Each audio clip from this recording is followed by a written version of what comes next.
Bismillahirrahmanirrahim. Assalamualaikum warahmatullahi wabarakatuh. Waalaikumsalam warahmatullahi wabarakatuh. Subhanallah bihamdihi adada khalqihi wa ridha nafsihi wa zinata arsyihi wa midada kalimatihi. Asyhadu an la ilaha illallah wa asyhadu anna Muhammadan abduhu wa rasuluh. Allahumma shalli ala sayyidina Muhammad wa ala alihi wa sahbihi wasallim, amma ba'du. Alhamdulillah, soimin dan soimat yang disayang Allah Subhanahu wa taala. Bertemu lagi dalam Sabar Sahur bareng Magnet Rezeki. Bersama saya sekarang ini ada guru kita, Ustadzuna Kiai Haji Wahidin. Alhamdulillah. Kaifahalukum Ustadz? Alhamdulillah. Teman-teman semua, wabil khusus yang di Magnet Rezeki sudah mengenal beliau, ya, salah satu guru kita, ya, yang biasa mengisi di Ikram, ya, indahnya ngaji kitab di tiap Rabu malam. Spesial kali ini, alhamdulillah beliau berkenan hadir, jazakumullah Ustadz, di tengah-tengah padatnya waktu Ramadan untuk berbagi dengan teman-teman, ya, di Magnet Rezeki TV dalam Sabar, ya, Sahur bareng Magnet Rezeki. Sambil nikmati sahurnya, ya, menghidupkan sunnah sahurnya, Masya Allah, ya, kita akan berbicara tema yang sederhana namun penting. Karena bicara Ramadan, kita ingin, ya, seperti asal kalimah daripada Ramadan itu Romado, yang artinya adalah membakar. Membakar apa? Tentu dosa-dosa kita, bukan? Teramat sayang dan sangat merugi orang yang dapat Ramadan tapi belum selesai dengan dosa-dosanya. Ya. Maka mudah-mudahan di tema kali ini bersama dengan Ustadz Wahidin kita akan membahas tentang bagaimana mereka-mereka yang bertaubat itu. Masya Allah. Langsung saja kita minta Ustadz Wahidin untuk memberikan prolognya terlebih dahulu terkait dengan terkait dengan tema kita. Fadhal masykurah. Terima kasih Ustaz. Bismillahirrahmanirrahim. Assalamualaikum warahmatullahi wabarakatuh. Waalaikumsalam. Alhamdulillahirabbil alamin. Allahumma shalli ala sayyidina Muhammad wa ala ali sayyidina Muhammad. Subhanaka la ilma lana illa ma 'allamtana innaka antal alimul hakim. Rabbi shrah li sadri wa yassir li amri wahlul 'uqdatam min lisani yafqahu qawli. Dasturi ya Rasulullah, ma ba'd. Sahabat-sahabat yang sedang persiapan atau tengah mensantap sahur, semoga pagi hari ini kita mendapatkan rahmatnya Allah Subhanahu wa Ta'ala dan mendapatkan keberkahan daripada di balik sahur. Amin. Untuk kita semuanya. Amin ya Rabbal Alamin. Ustaz, tema kita ini kali ini luar biasa ini. Saya begitu dapat risalah, temanya tentang mereka-mereka yang bertobat. Allahu Akbar gitu. Ini mempunyai banyak makna ini. Mereka-mereka yang bertobat. Jadi kalau mereka bertobat berarti kita bersih atau gimana ini? Allah. Ya. Jadi saya tidak membahas ini tema, tapi saya ingin berusaha membuka semuanya kepada kita semuanya bahwa sesungguhnya kita ini adalah pendosa semua saat itu. Jadi yang bertobat itu tidak hanya mereka saja, kita pun harus bertobat itu. Jadi kalau mereka yang bertobat, kita juga harus bertobat. Ya, tidak ada manusia yang terlahir di dunia ini kecuali mereka mempunyai dosa. Kullu bani Adam khata'un. Setiap anak cucu Adam itu mereka mempunyai kesalahan. Tapi sebaik-baiknya orang-orang yang mempunyai salah adalah orang-orang yang selalu bertaubat. Tawab atau taibun ataupun tawabun, ya, yaitu mereka yang selalu bertobat, bukan yang taubat saja. Jadi yang selalu bertobat. Mengapa? Kenapa menggunakan kata tawabun, selalu bertobat gitu? Karena sifatnya manusia ini, hamba ini selalu bersalah. Al-insan makhlul khata' wa nisyan. Manusia itu tempatnya salah dan tempatnya dosa. Artinya pasti dia tidak akan puas dengan dosa, selalu aja dia sekarang berbuat salah, kemudian dia bertobat, nanti ada kesempatan bertobat, bersalah lagi, dosa lagi, tobat lagi, dosa lagi, tobat lagi. Makanya Allah mengatakan dalam Al-Qur'annya, innallaha yuhibbut tawwabin, yaitu orang-orang yang selalu bertaubat.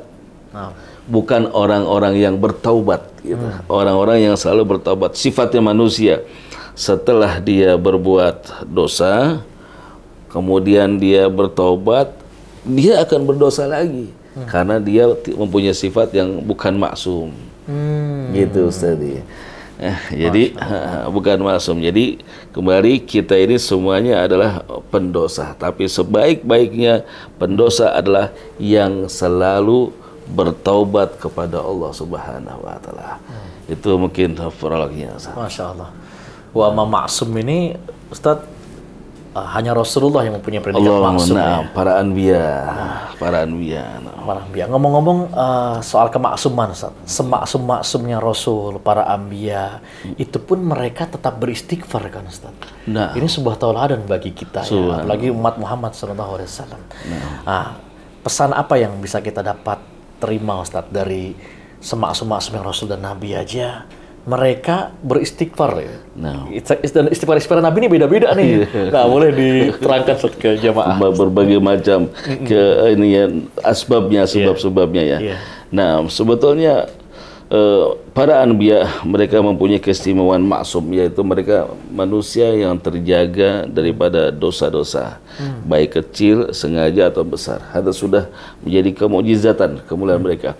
Lalu untuk apa mereka juga bertaubat, mereka beristighfar setiap hari, bahkan dalam riwayatnya Rasulullah itu dalam sehari sampai 100 kali. Masya Allah. Rasulullah dalam sehari sampai 100 kali, dan taubatnya Rasulullah itu dengan meneteskan air mata, dengan qiyamul lail, dengan betul-betul menangis. Beda sama taubat kita. Astagfirullah, astagfirullah, astagfirullah, pegang handphone. Ya astagfirullah, matanya kemana? Astagfirullah, pikirannya kemana gitu. Para anbiya mereka dengan nangis, astagfirullah. Bagaimana Nabi Adam sampai 200 tahun bertaubat kepada Allah, meminta ampun. Selama 200 tahun beliau bertobat. Itu kisahnya Nabi Allah. Mungkin waktu dikaji, waktu umrah itu. Ya, perjumpaannya Nabi Allah Adam dengan ibunda Hawa. Ya, di mana itu? Di Jabal Rahmah. Itu kan perpisahannya selama 200 tahun itu. Jadi selama 200 tahun itu Nabi Adam beristighfar. La ilaha illa anta subhanaka. Apa istighfarnya Nabi Allah? Rabbana zalamna anfusana wa illam taghfir lana. Itu selama 200 tahun. Baru bertemu sama Hawa akhirnya di Jawa. Subhanallah. Manis sekali. Begitu. Ya, artinya mereka beristighfar ya benar-benar. Nah, mengapa mereka melakukan itu semuanya padahal mereka maksum? Semua yang keluar daripada Nabi, para anbiya, mereka adalah lil iktida, untuk diikuti, lil ittiba, untuk diikuti para umat-umatnya. Apapun baik qaul, ucapannya, baik pun fi'il, af'alnya, semuanya adalah semata-mata untuk diikuti oleh umatnya Nabi Muhammad SAW. Nah, istighfarnya Nabi Muhammad SAW ini semata-mata tamrin, pelajaran untuk umatnya, agar kita, Nabi kita dibilang, Nabi aja 100 kali istighfar. Ya Allah, kita yang pendosa gitu, berapa kali kita istighfar? Ya, bahkan kita istighfarnya masih dengan bermain. Tapi Allah Subhanahu wa taala itu selalu menerima taubatnya walaupun dengan main-main. Walaupun dia itu taubat dosa lagi, taubat dia dosa lagi, itu Allah paling senang hamba-hambanya yang bertaubat, senang. Masya Allah. Ya, bahkan Allah sampaikan, la ta'asu min rahmatillah, jangan sampai kau putus asa dengan rahmat Allah. Sebesar apapun dosamu, Allah akan ampunkan. Bahkan kalau ada seorang hamba, seandainya Allah mengumpamakan, seandainya di dunia ini nggak ada orang yang berdosa, kalau di dunia ini orang baik semuanya, nggak ada yang berbuat dosa, maka Allah akan binasakan orang-orang itu, dan Allah akan ganti dengan kaum yang ada mereka berbuat dosanya. Masya Allah. Betapa luas rahmat Allah. Rahmatnya Allah Subhanahu wa taala. Sebenarnya kita malu, Ustaz, ya, dari tadi semasum-masumnya Rasul, para anbiya, mereka masih mau beristighfar, bahkan istighfarnya serius sekali, sungguh-sungguh sekali, mengakui kesalahan dirinya. Saya teringat dalam peristiwa Taif, Ustaz, ya. Betul. Peristiwa di Taif, dakwahnya Nabi kurang begitu diterima kan saat itu ya, sampai hingga akhirnya prosesnya para masyarakat Taif saat itu ya ada yang melempari dengan batu, bahkan dengan kotoran unta dan lain sebagainya. Allahumma shalli ala sayyidina Muhammad. Ya Rob, sampai hingga akhirnya malaikat itu turun gitu ya untuk memberikan ya pembelaan kepada Nabi. Bagaimana kalau aku akan balikan itu gunung untuk masyarakat? Kata Nabi jangan gitu kan. Dalam arti Nabi meyakini bahwa akan datang setelah generasi ini bisa jadi hidayah kepada mereka. Tapi saya melihatnya dalam sisi yang berbeda, yakni Nabi tidak menyalahkan mereka gitu, tapi Nabi menyalahkan bisa jadi saya yang salah dalam mungkin cara penyampaiannya belum tepat dan sebagainya. Sebagai seorang pendakwah kan kita melihat ini juga, kita sering kali ini kan ceramah. Ini sebuah, sekali lagi jamaah teman-teman semua di Sabar Sahur Bareng, kita malu akhirnya. Nabi saja sampai sedemikian. Ini sebagai tamrin dari contoh latihan bagi kita semua. Banyak orang yang akhirnya menginginkan jalan kembali, Ustaz. Rujuk gitu kan kepada Robnya, atau jalan pulang melalui jalan taubat ini gitu ya. Nah, tapi mereka tidak tahu gitu harus mulai dari mana ya mereka menempuh jalan kembali ini gitu. Nah, ada tips nggak Ustaz untuk para teman-teman yang ingin mencari ampunan Allah nih di bulan Ramadan ini, Ustaz? Nah, ada satu kisah disebutkan dalam hadis sahih, Ustaz. Mungkin Ustaz sering menyampaikan tentang seorang yang bertaubat dari dosa membunuh 99 orang itu. Ada orang punya dosa ini nggak tanggung-tanggung, membunuh 99 orang gitu. Dia udah merasa capek dengan dosanya, dia pergi ke satu, ya boleh dikatakan ustadz lah waktu itu, pengen taubat gitu, pengen taubat gitu. Misalnya dia datang, ya ustadz, saya pengen taubat ke sini gitu. Dosa kamu apa? Dosa saya sudah membunuh 99 orang. Allah, ini ustadz kaget. Ustadz kaget, 99 orang. Ente enggak ada tobat buat ente semua. Itu bukan macam 99 itu benar. Satu orang aja dosanya bagaimana gitu. Tidak ada tobat bagi engkau. Aduh. Kesel putus asa gitu ya Allah. Ya udahlah kalau 99 enggak ada taubat, tanggung lah genepin biar keren 100, dibunuh tuh ustadznya. Dibunuh. Jadi dibunuh ustadznya jadi berapa? 100 tuh ya Allah. Makanya ustadz juga kalau ada pertanyaan harus pinter jawabnya gitu. Takut jawabannya kesel. Dibunuh terus sudah. 100 orang sudah. Jalan lagi dia tetap dia pengen bertobat. Dia pengen bertobat itu. Sampai dia jalan nanya orang, ada nggak ustadz yang bisa ngarahkan saya bertobat? Oh ada di Depok. Mati rezeki namanya Panas gitu, kalau lebih juga gitu. Disebutin ada satu orang datang dia, Assalamualaikum, saya pendosa, saya sudah membunuh 99 orang. Lalu saya datang ke orang soleh, dibilang saya tidak diterima taubatnya, maka saya sempurnakan menjadi 100. Gimana? Apa ada taubat buat saya enggak? Gitu. Kalau nggak ada jadi 101 nih. Ya Allah. Dia bilang, jiper juga Ustaz. Dia kebetulan juga loh. Kalau salah jawab mati juga nih ada gitu.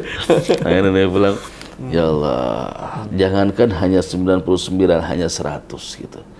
Kalau engkau mempunyai dosa sebesar seisi langit dan bumi, kemudian engkau datang kepada Allah, Allah akan ampunkan dosa-dosamu. Allah.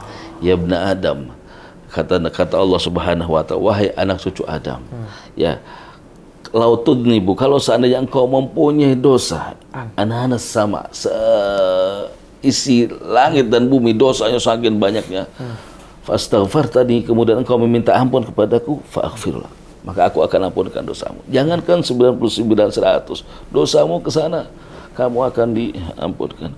Cuman kamu ini salah tempat gitu. Sebenarnya yang membuat kamu berdosa begini ini bukan kamu apa namanya tuh lingkungan kamu. Coba deh kamu berhijrah gitu di daerah sana gitu, dikasih tahu ada satu ulama yang mungkin engkau datang ke dia, engkau mondok di sana, engkau akan mendapatkan taubatmu di sana. Dan engkau akan berkumpul dengan orang-orang baik. Karena tempatmu ini ada tempat yang kurang baik gitu. Akhirnya dia pergi ya. Selamat Ustadz nggak dibunuh. Ya karena ngasih tahunya bener. Pergi dia. Pergi sudah jalan.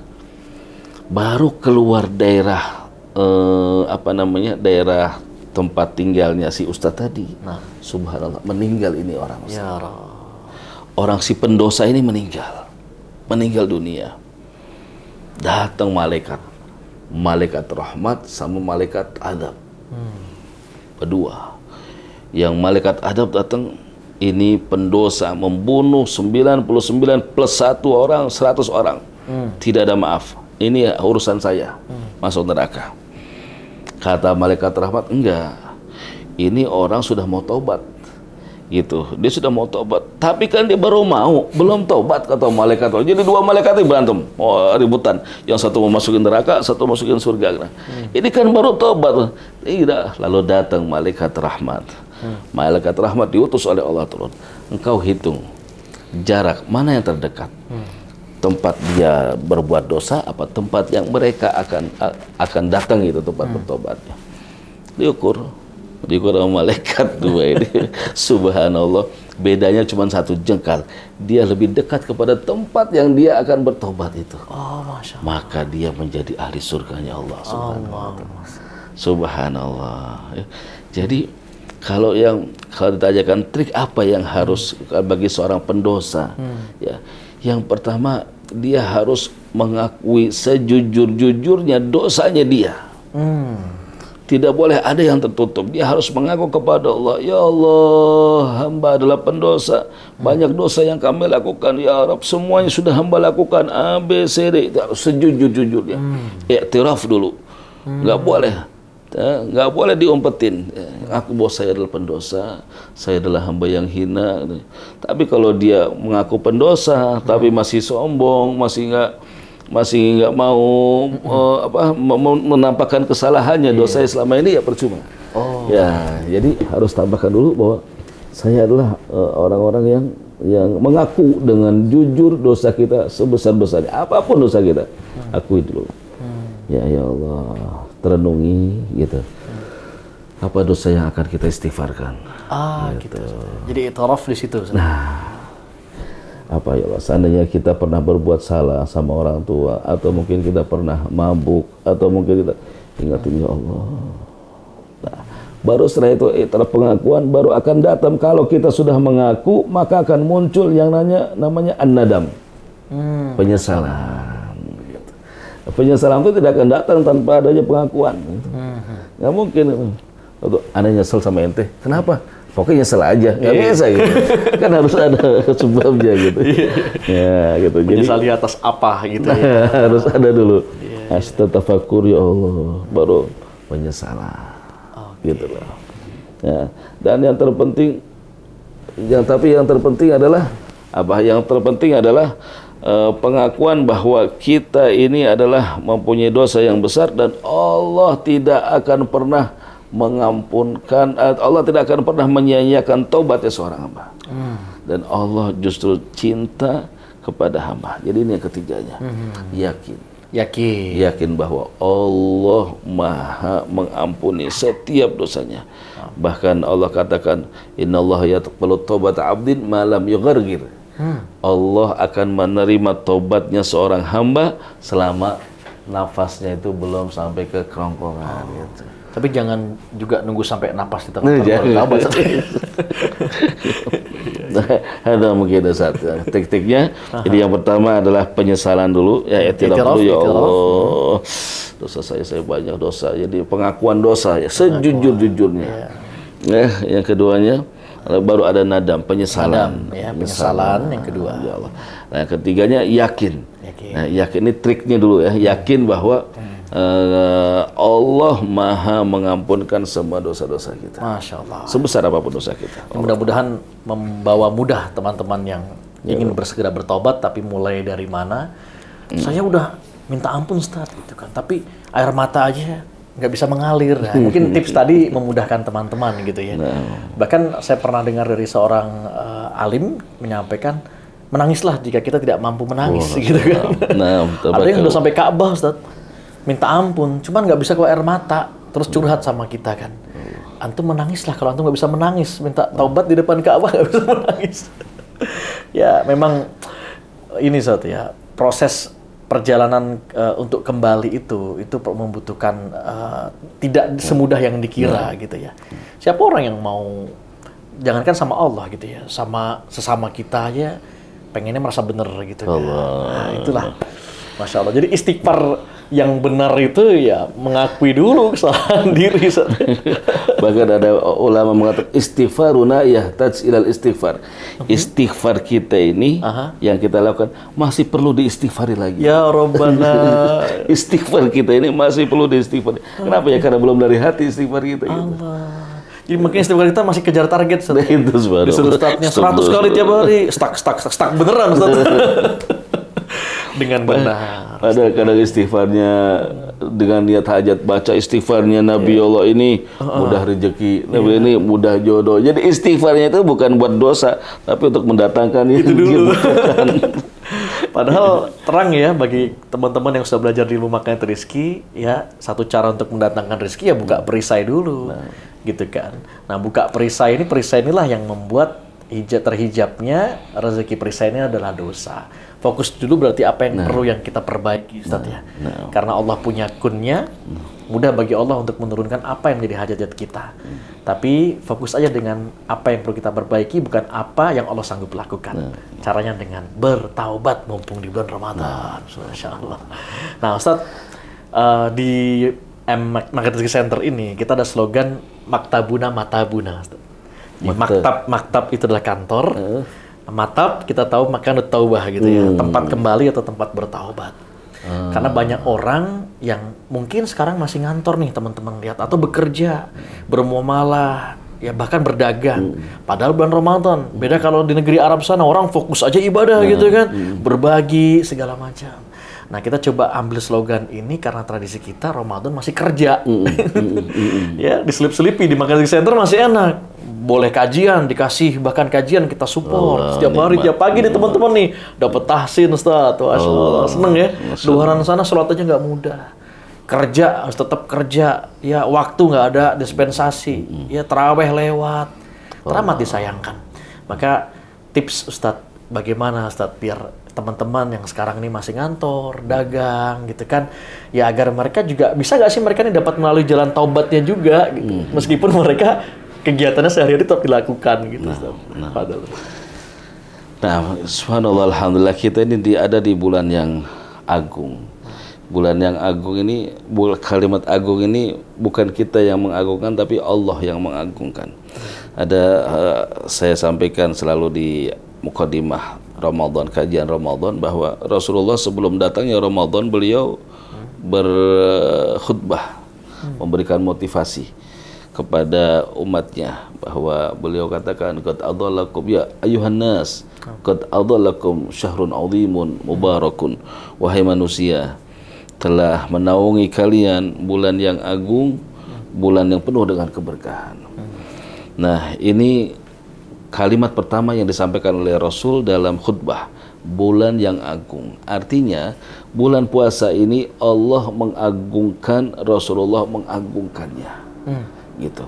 Kalau Allah mengagungkan, Rasulullah mengagungkan, lalu kenapa kita tidak mengagungkan gitu? Maka orang yang rugi di bulan suci Ramadan adalah orang yang datang bulan suci Ramadan, dia belum pandai mengagungkan bulan suci Ramadan. Ini yang dikatakan oleh dalam riwayat Ahmad, waman hurima faman hurima khairaha harramaha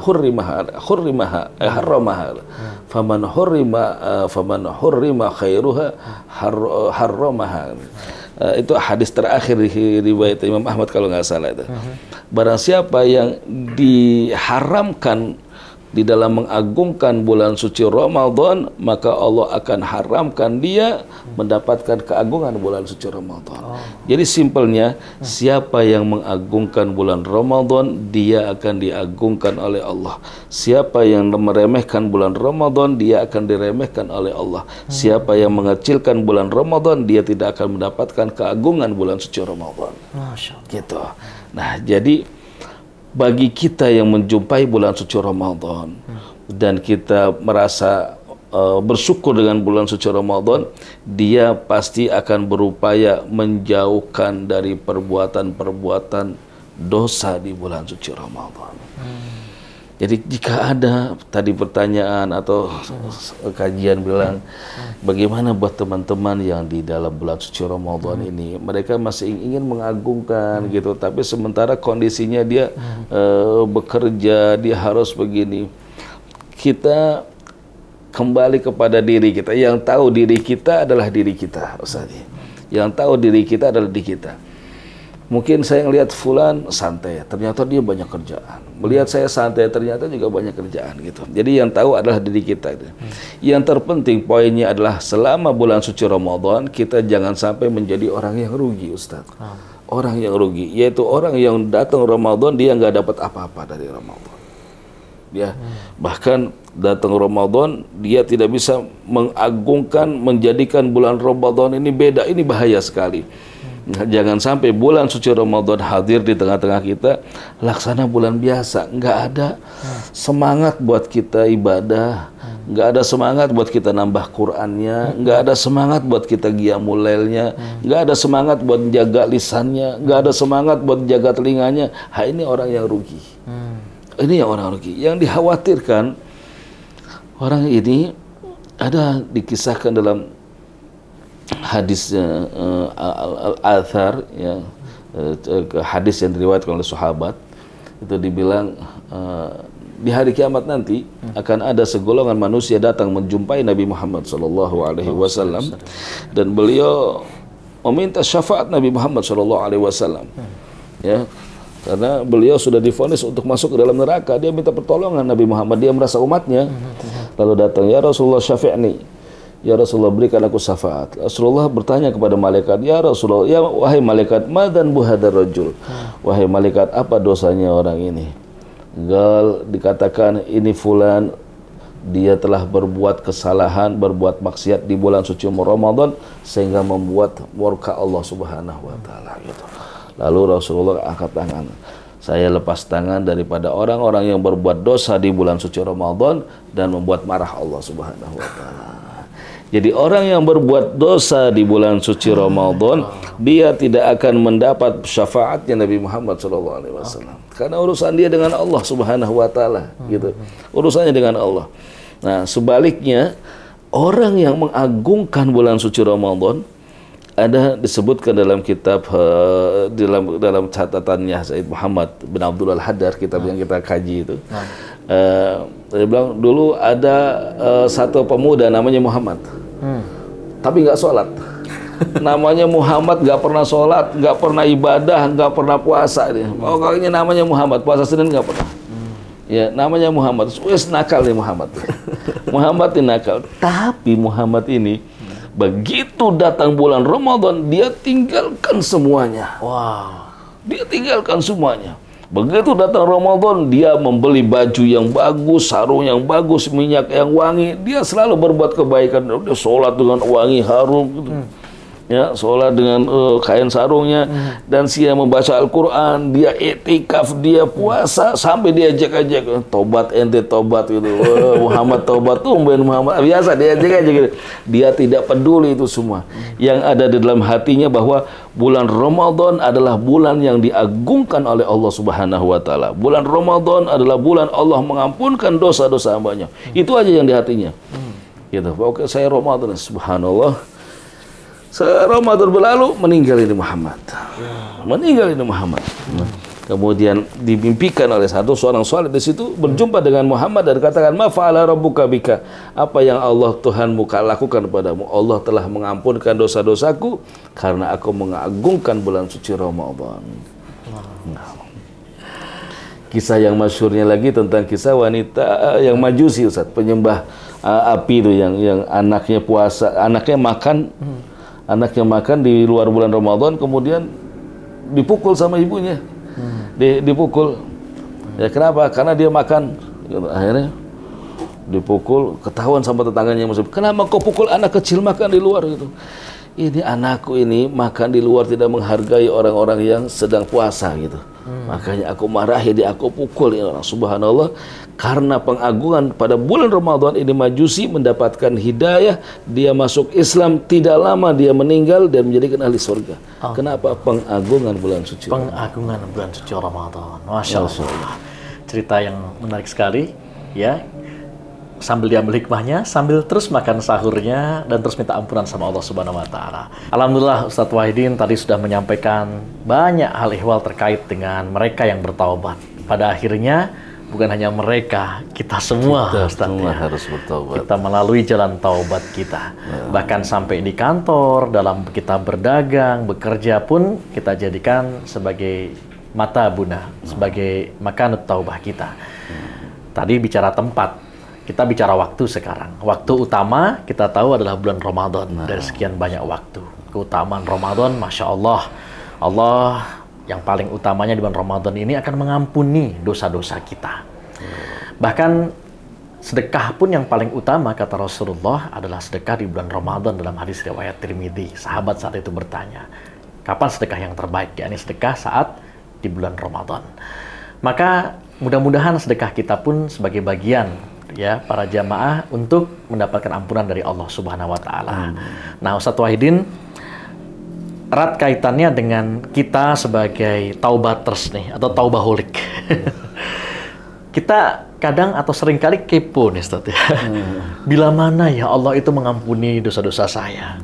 Saya sudah sholat taubat setiap hari, saya tambah sedekah saya istighfar 100 kali, bahkan 1000 kali. Tapi kita pengen tahu sebagai hambanya, ya Allah, ya Rabb, bila mana taubatku ini diterima oleh-Mu, ya Allah. Nah itu, Ustaz, kita pengen tahu nih, mungkin Ustaz Wahidin bisa memberikan penjelasan kepada kita. Alhamdulillah, Ustaz. Alhamdulillah. Nah, yang terpenting bagi kita, yang utama adalah kita yakin bahwa Allah Maha mengampuni, menerima taubat kita. Bahkan dalam hadis sebutkan, innallaha yabsutu yadahu, Allah selalu membentangkan tangannya bin nahar, di suatu siang. Untuk apa? Untuk orang-orang yang berbuat dosa di malam hari beristighfar. Dan Allah pun membentangkan tangannya di waktu malam agar orang-orang yang berbuat dosa di waktu siang beristighfar. Artinya Allah selalu ada menerima tobat kita. Nah, biar kita ini mantap gitu ya, pengen tahu nih, kita ini tobatnya bener apa belum kita. Tobat kita ini sambal apa emang bener-bener tobatan nasuha gitu ya. Di dalam kitab Imam Ghazali, saya itu senang katanya kalau pengen hati kita ini hidup maka banyak-banyak baca kitab Ihya Ulumuddin. Ihya Ulumuddin, ya. Jadi ada senang itu. Itu disebutin situ ciri-ciri orang yang taubatnya diterima oleh Allah gitu ya. Di situ sebutin wa min alamati sihhati taubah, dan di antara ciri taubat yang benar diterima oleh Allah Subhanahu wa taala, dikatakan oleh Imam Ghazali, an yakunal abdu ba'da taubati khairan min qabliha. Seorang itu setelah taubat lebih baik dari sebelumnya. Ini ciri yang pertama. Gitu. Jadi ada perubahan. Ya, kalau seandainya tadinya belum sholat, setelah taubat dia sholat. Tadinya dia ngomongnya kasar, setelah taubat dia ngomongnya halus. Dia tadinya petentang-petenteng, setelah taubat dia lembut gitu. Artinya amal perbuatannya setelah taubat itu lebih bagus dari sebelumnya. Ini ciri. Tadi makannya banyak jadi sedikit gitu. Gak punya malu jadi malu. Al-muhim, jadi ada perubahan menuju atau ke arah lebih baik lah dari sebelumnya. Yang kedua banyak beramal soleh setelah dia taubat. Orang yang taubatnya benar setelah dia taubat banyak berzikir, banyak ingat Allah, banyak bertasbih, qiyamul lail, baca Quran, silaturahmi. Ada ciri orang yang taubatnya nasuha. Tapi kalau dia sudah beristighfar, bertaubat, walaupun dia pergi umrah misalnya, pergi haji misalnya, tapi pulang dari situ katanya orang pergi haji dosanya diampun. Ya, orang pergi umrah dosanya juga dibersihkan gitu. Gimana kita mau tahu udah bersih belum, diterima belum haji kita? Lihat pulangnya. Pulang haji, pulang umrah, ada nggak perubahan, ada nggak peningkatan gitu. Ada orang pulang pergi umrah kan tiap bulan, tiap tahun artis-artis gitu kan. Banyak dosa gampang umrah aja ntar diampun gitu kan. Belum tentu diampun oleh Allah gitu. Cara ketahuinya ada perubahan. Pokoknya setelah taubat dia senang silaturahmi lah, apa bersedekah tadi, senang puasa Senin Kamis, senang silaturahmi ke orang tua, berwalidain ke orang tua, tunduk kepada suami, cinta kepada istri, tambah baik pada anak-anak hagataya nih. Kemudian mabrur mungkin itu saja. Mabrur di tanah mabrurnya air. umrah ini. Iya. Nah, bertambah kebaikannya. Nah, yang ketiga, ciri tobat yang diterima oleh Allah itu dia musahabatu ahlil khair. Dia senang bergabung, berteman dengan orang-orang soleh. Setelah dia tobat, dia teman-temannya itu orang yang baik-baik. Gitu. Circle-nya udah beda nih. Udah beda lagi. Nah, dia senang ke pengajian, ke majelis ilmu, teman-teman yang dulunya ngajak begadang, ngajak ini, aduh ini yang bisnis-bisnis yang tidak bagus, dijauhi sebisa, udah mulai dijauhi gitu. Ada ciri taubat yang diterima oleh Allah Subhanahu wa taala. Kemudian dia selalu berusaha untuk meninggalkan maksiat. Jadi kalau ada dosa, peluang apapun yang bisa dilakukan tapi itu ada dosa, dia akan selalu menghindar itu semuanya. Nah, dan yang terakhir, an yakunal khauf musahiban. Dia selalu ada dalam hatinya takut kepada Allah. Itu yang paling hebat itu. Jadi setiap dia setelah dia bertobat, dia selalu semakin yakin, semakin takut kepada Allah Subhanahu wa taala. Takut dalam arti takut melakukan dosa lagi kepada menjaga, Allah. Menjaga benar-benar dari perbuatan dosa. Iya. Artinya ketakutan kan biasanya menjauhkan orang, Ustaz. Ini ketakutan dari dosa artinya malah mendekatkan kepada Allah gitu ya. Masya Allah. Masalah jazakumullah Ustaz Wahidin. Ini adalah ciri-ciri orang yang diterima taubatnya. Tinggal kita sekarang introspeksi nih ya, para taubaholik, taubater. Sekarang di Makai Rezeki ini men-switch workaholic jadi taubaholik, Ustaz. Iya, agar apa? Ya agar istiqomah juga nih mendapatkan ya pahala, ajar termasuk rezekinya di dunia, hasanah dunia ataupun hasanah di akhirat.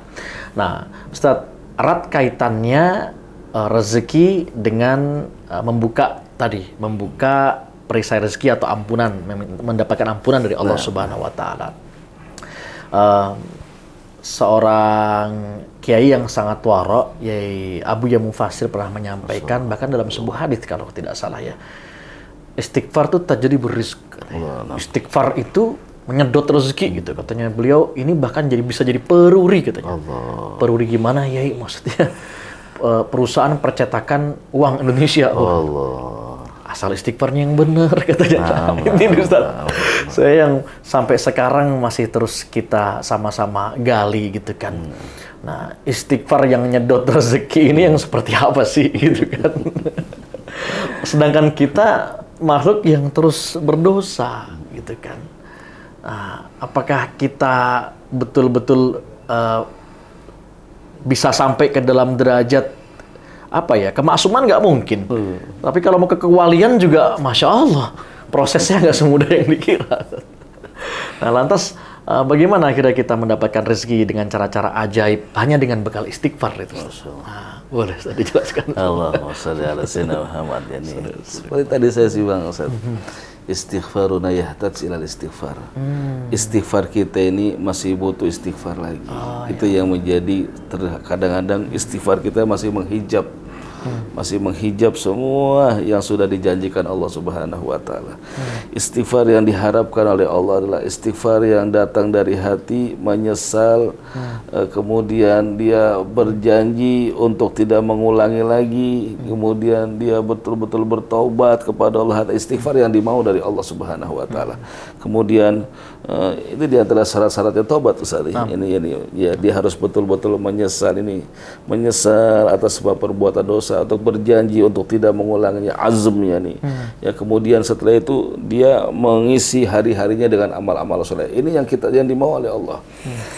Nah, sementara istighfar kita ini butuh diistighfari lagi. Kenapa? Karena istighfar kita ini bukan 3 tujuannya gitu.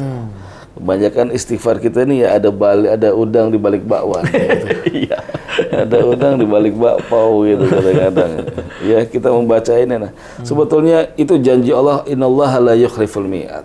Lakukan saja sebaik mungkin, semaksimal mungkin istighfar kita.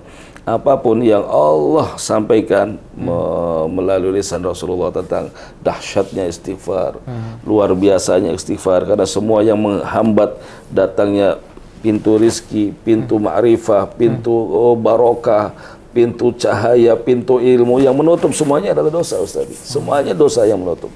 Nah, saat seorang itu beristighfar, fokus kepada Allah, itu urusannya Allah, itu pasti datang. Lihat kisahnya sahabat Sayyidatuna Maryam. Sayyidatuna Maryam, apa yang dilakukan Sayyidatuna Maryam di rumahnya? Dia tidak berbisnis, dia tidak berusaha. Ya, dia selalu mendekatkan diri kepada Allah, selalu meminta ampun kepada Allah, selalu itu aja di mihrabnya yang dilakukannya. Enggak ada dia. Tapi apa yang dia inginkan, yang tersirat dalam hatinya, dihadirkan oleh Allah Subhanahu wa taala tanpa sulit. Gitu. Artinya Allahu alam, bukan berarti kita ini sok suci atau kita juga sama, Ustaz. Kita masih belajar untuk lebih baik gitu. Terkadang juga merenung, ya Allah, kayaknya kita ini kerjaannya kan cuma ngajar gitu ya. Kerjaan saya dakwah, cuman kok nggak jadi susah, ada aja masalah gitu aja. Ada aja udah utang belum kebayar-bayar gitu kan, sama Ustaz gitu. Nah, cuman kita belajar dari apa yang disampaikan oleh Rasul, bagaimana sih agar istighfar kita ini jos gitu, agar istighfar kita ini manjur gitu. Begitu kita ngangkat tangan kita, ya istighfar jangan cuma sesekali. Jadikan itu sebagai apa namanya, dikir, wirid kita. Gitu, wirid kita. Ada seperti Rasulullah aja kan sehari 100 kali. Gitu. Jangan kita pun harus punya lebih dari Rasul gitu loh. Kalau kita mau istighfar ya dijadikan apa ya, bacaan rutin istighfar. Ambil waktu yang sangat yang sangat kita mampu gitu, yang kita bisa. Jadi yang pertama, jadikan rutinitas istighfar itu. Ya, kemudian yang keduanya, ambil waktu yang mustajab untuk kita beristighfar seperti yang diajarkan Rasul gitu. Kapan aja? Sepertiga malam. Itu waktu yang mustajab. Rasulullah, para aslafun soleh, itu mereka menangis di sepertiga malam. Apalagi alhamdulillah ini sekarang kita berada di bulan Ramadan, Ustaz. Ya. Ini bulan Ramadan, Allahu Akbar, Allah sedang betul-betul berbuat kebaikan di bulan ini. Siapapun yang bertaubat kepada Allah, Allah akan ampunkan dosa-dosanya sebesar apapun dosanya. Ini saat ini nih. Ini kalau mau istighfarnya jos saat ini nih, Ustaz. Masya Allah, kita sama-sama minta ampun kepada Allah. Doanya sudah diajarkan. Allahumma innaka afuwun tuhibbul afwa fa'fu anna. Allahumma innaka afuwun, Allahumma nas'aluka ridhakal jannah wa na'udzubika. Itu doa-doa yang diajarkan Rasul untuk mengampunkan dosa kita. Jika dosa sudah diampun, maka tugasnya Allah bekerja, Dia akan menyelesaikan semua janji-janjinya. Jadi tugas kita, Ustaz, gimana menciptakan istighfar dari hati, ya hanya Allah tujuannya. Itu tugas kita. Nanti tugasnya Allah akan memberikan janjinya, semua orang yang diampunkan dosanya beristighfar, dimudahkan semua urusannya. Ya Rasulullah min haitsu la yahtasib. Masya Allah. Nah, itu aja tugas kita. Mungkin menurut Al-Faqir gitu. Masya Allah. Istighfaruna yahtaju ilal istighfar. Yang penting kita betul-betul istighfar itu dari hati, mohon ampun dengan dosa-dosa kita di masa lalu. Jadi nggak cukup dengan lisan astagfirullah. Tidak cukup dengan lisan. Kadang kita istighfarnya tuh istighfarnya lain orang. Jadi kan ada anak tahu-tahu mecahin piring, astagfirullah, ambil dipukul pula. Ada tim kita kerjanya nggak benar, astagfirullah, tapi begini. Ya, itu kan istighfarnya berarti kurang, yang istighfar enggak itu butuh istighfar lagi. Istighfarnya butuh diistighfarin lagi ya. Iya. Yang momentum terbaik Ramadan. Ya Allah ya Rabbana. Masya Allah. Ustadz, sebelum kita tutup dengan doa, mungkin ada kulaimat atau irsyadat yang pamungkas yang related dengan tema kita pada sabar kali ini, kaitannya dengan mereka yang bertobat. Fadhal Ustaz. Baik, bismillahirrahmanirrahim. Allahumma sholli ala sayyidina Muhammad wa ala sayyidina Muhammad. Sahabat-sahabat MR Magnet Rizki, Ya, sesungguhnya alhamdulillah kita diberikan satu kesempatan berjumpa dengan bulan suci Ramadan. Ini bulan yang betul-betul Allah sangat berbuat baik. Dalam satu malam Allah Subhanahu wa taala membebaskan 1000 orang yang sudah dipastikan menjadi ahli neraka, dibebaskan menjadi ahli surga. Setiap malamnya itu. Jadi setiap malam ada orang-orang yang sudah dipastikan menjadi ahli neraka, di malam itu diampunkan oleh Allah Subhanahu wa taala, dibebaskan. Ya, ini sudah yang pastinya. Kemudian nanti akan ada satu malam, dalam malam Lailatul Qadar, yang betul-betul Allah juga akan mengampunkan dosa-dosa semua hamba. Dan juga nanti ada hari malam terakhir, malam Itqun minan nar, di mana semua dosa-dosa manusia akan diampunkan, dibebaskan dari api nerakanya Allah Subhanahu wa taala. Artinya sahabat-sahabatku, di depan kita, di hadapan kita, ini bukan bulan sembarangan. Ini bulan yang betul-betul yang sangat agung, yang sangat spesial, yang tidak diberikan kecuali kepada umatnya Nabi Muhammad SAW. Dan umatnya Nabi Muhammad pun tidak diberikan kecuali mereka yang beriman kepada Allah Subhanahu wa taala. Maka sahabat-sahabatku semua, teman-temanku, ayo kita agungkan bulan Ramadan ini. Kita betul-betul hidupkan bulan Ramadan ini. Jangan sampai kita menjadi orang-orang yang rugi dan orang-orang yang celaka. Orang-orang yang rugi adalah orang-orang yang menjumpai bulan suci Ramadan, dia tidak ada perubahan, dia tidak ada peningkatan dalam kebaikan. Orang-orang yang celaka adalah orang-orang yang mendapati bulan suci Ramadan dan dia tidak mendapatkan ampunannya Allah Subhanahu wa taala. Ini adalah doa yang dipanjatkan oleh malaikat Jibril dan diaminkan oleh Nabi Muhammad sallallahu alaihi wasallam. Ya, saat beliau naik mimbar pada yang ketiga dikatakan amin. Lalu sahabat bertanya, "Mengapa engkau katakan amin?" Iya, karena malaikat Jibril baru saja berdoa celaka buat umatmu Muhammad yang menjumpai Ramadan, kemudian dia tidak mendapatkan ampunan Allah. Lalu Nabi Muhammad amin. Kalau Nabi Muhammad sudah mengangkat tangan mengamin, maka doa tidak akan pernah ditolak oleh Allah Subhanahu wa taala. Maka sahabatku, ini momen yang sangat baik, yang sangat bagus. Siapapun kita berkenaan dengan tema kita, kita adalah seorang pendosa. Kalau merasa kita tidak mempunyai dosa, maka justru itu adalah dosa. Ya, jadi kita semuanya adalah seorang yang selalu berbuat dosa. Tapi ingat, sebaik-baik pendosa adalah mereka yang selalu mengakui dosanya dan mereka selalu berusaha untuk bertobat kepada Allah. Allah janjikan, innallaha yuhibbut tawabin wa yuhibbul mutatahhirin. Allah cinta sekali kepada orang-orang yang selalu bertobat. Ya, menggunakan kata selalu bertaubat. Kenapa? Karena Allah tahu hambaku ini, hamba Allah itu selalu sekarang tobat, besok dosa, ntar tobat, besok dosa. Tapi kita jangan takut, jangan malu, jangan malu, terus saja bertobat, terus saja bertobat. Ya Allah, kenapa sih saya sudah bertobat? Saya nggak mau ngomongin orang, tapi kenapa apa saya udah tobat ngomongin lagi, terus aja tobat, terus aja tobat, terus aja tobat. Ya, sampai nanti engkau mendapatkan nikmatnya taubat dari Allah Subhanahu wa taala. Ingat, Allah tidak akan pernah benci, marah setiap hamba yang datang dengan dosa-dosanya. Justru Allah senang setiap hamba yang datang bersamaan dengan dosa-dosanya. Dia memohon ampun, dia bersempuh. Bahkan Allah katakan, ana inda munkasatil qulub.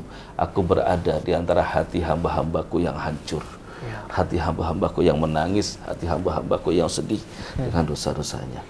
Mudah-mudahan di bulan suci Ramadan kita bisa bermaksimal mengisi bulan suci Ramadan ini dengan amal-amal kebaikan, menjadi hamba-hamba yang beruntung, menjadi hamba-hamba yang nanti menjadi yang bertakwa, yang selamat, yang mendapatkan ampunan Allah Subhanahu wa taala. Amin ya rabbal alamin. Mungkin itu selengkapnya, mungkin antum kita tutup dengan doa. Tafadhal, amin. Doa minukum. Alhamdulillah, doa. Insyaallah. Amin. Allahumma shalli ala sayyidina Muhammad wa sallim ala ta'ala an kulli sahabati rasulillah alhamdulillahi rabbil alamin. Allahumma anta rabbina ilahi dan takharakhtani an abduka ala ahdika wa adika mastata'tu a'udzu bika min syarri ma sana'tu. Abu laka bi ni'matika alayya wa abu bi dhanbi faghfirli fa innahu la yaghfiru dhunuba illa anta. La ilaha illa anta subhanaka inni kuntu minadh dhalimin. La ilaha illa anta subhanaka inni kuntu minadh dhalimin. La ilaha illa anta subhanaka inni kuntu minadh dhalimin. Allahumma ighfir lana ya Ghaffar. Allahumma ighfir lana dzunubana wa dzunuba walidina warhamhum kama rabbawna shighara. Rabbana zalamna anfusana wa in lam taghfir lana wa tarhamna lanakunanna minal khasirin. Allahumma ya farjal ham wa ya kashifal gham wa mujib da'watil mutarrin. Rahmana dunya wal akhirah wa rahimahuma anta tarhamuna farhamna rahmatan tunabiyan rahmatika man siwaka. Ya Allah ya Rabb, Engkau lah yang Maha Pengampun ya Allah. Banyak dosa-dosa yang telah kami perbuat ya Allah. Di bulan Ramadan yang penuh dengan ampunan dan rahmat-Mu ini ya Allah, kami memelas ya Allah, memelas kasih dan rahmat ampunan-Mu ya Allah. Kami akui ya Allah, dosa-dosa kami lebih banyak daripada bintang ke bintang ya Allah. Dosa-dosa kami lebih banyak daripada butiran pasir di pantai-Mu ya Allah. Maka ya Rabb, namun ampunan-Mu ya Allah lebih luas, lebih besar daripada dosa-dosa kami. Kami meyakini ya Allah, maka kami mengakui dosa yang telah kami perbuat ya Allah, dari ujung rambut kami hingga ujung kaki kami ya Allah, dari pikiran, perasaan, bahkan kepada niat kami. Nampaknya kami beramal baik, namun ada hati yang tersirat sesuatu yang tidak baik ya Allah. Maka Kau mengetahui isi hati kami ya Allah. Di bulan Ramadan ini ya Allah, kami mohon ampunan-Mu ya Allah, setuntas seselesai-selesainya ya Allah.